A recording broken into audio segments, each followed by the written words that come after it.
সত্যি কথা হাসান জয়ের ভয়েসটা এত সুন্দর না, মোটামুটি আমার সত্যি কথা এরকম লাগলো যে ন্যাচারাল ভয়েস, যেরকম মনে হলো না কোনো স্টুডিওতে এটা রেকর্ড করা হয়েছে এরকম মনে হলো না, একদম সিম্পল মনে হয়। ছোট একটা যে গিটারের সাথে মনে হয় পিয়ানো, দ্যাটস ইট।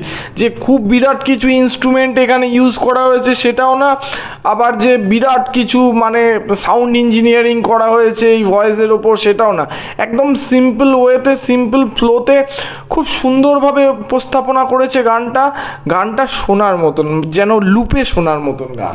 আর এই গানটার যে লিরিক্সগুলো এখানে পুরোপুরি বোঝা যাচ্ছে যে মানে কারোর মধ্যে থেকে দুটো কাপলের মধ্যে থেকে প্রেমটা নষ্ট হয়ে গেলে সেখানে কি পরিণতি হতে পারে। যে বললো লাইনটা, যদি মিথ্যে মনে হয় সব পুরনো কথা, চায়ের কাপেতে যদি নীরবতা জমে, তাহলে চাঁদের আলোও এত সুন্দর মনোরম পরিবেশ তৈরি করতে পারে না। দুজনের মধ্যে যে ডিস্টেন্সটা তৈরি হয়ে যায় সেটার থেকে আর ফিরে আসা যায় না। তো কীভাবে প্রেম করতে হয় বা কীভাবে প্রেমটাকে ধরে রাখতে হয় সেটা এখানে বলেছে। একটা মিষ্টি প্রেমের গান বলতে পারি, মানে একদম ভরপুর একটা গান। আর মিউজিকটা ভীষণ সুন্দর। আমরা অনেক মানে যতটা আমি শুনেছি এই গানটা, ফার্স্টেরটা কিছুটা শুনেছি, পুরো গানটা আমার শোনা হয়নি। তো গানটা ভীষণ ভালো লেগেছে, পুরোটা শুনে আমি খুব খুশি হলাম আর আমার ভীষণ ভালো লাগলো। তো তোমাদের কেমন লাগলো অবশ্যই তোমরা কমেন্ট বক্সে জানাবে আমাদের কমেন্ট করে।